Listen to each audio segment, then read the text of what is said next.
Hey ladies, it's Dr. Nakia and I'm coming to you giving you a little tip to put in your tip jar. So here's the tip. So yesterday I spoke at the amazing Black Women's Expo in Chicago, and I had the opportunity to speak to some wonderful women about how to be bossy. Now, I'm not talking about how to throw your weight around and be in control and try to tell everybody what to do. I talked about how to be like a boss, and B.O.S.S. stood for how to build in your business, how to own in your business, how to strategize in your business, and how to self-prioritize in your business.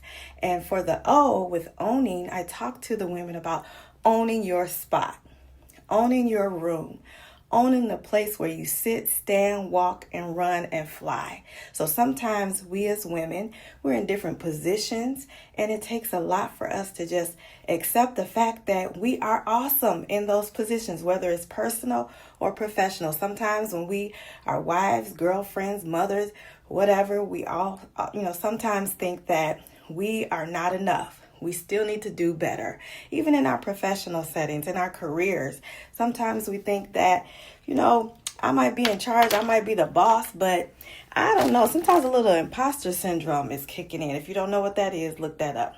But anyway, I talked to the women about owning your positions. And one of the things I talked to them about was also writing yourself a permission slip. Okay, so I used to go on the trips when you were in school. You had to get your parents to sign the permission slip.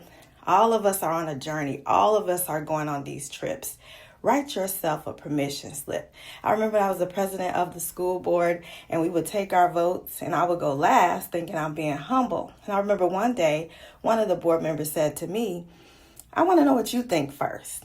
And sometimes we think that stepping aside and playing small is the best way to go. But sometimes we got to move forward. I faced the same thing when I was an executive, always asking my team, what do you all think? And I had to realize that, I want their input, but at the end of the day, I was the leader and I had to act like the leader. So I'm encouraging you, whatever position you're in, personally and professionally, own it.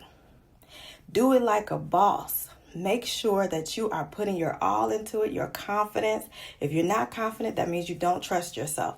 Trust yourself, trust your judgment, trust every experience and expertise that you bring to the table, and do it like a boss.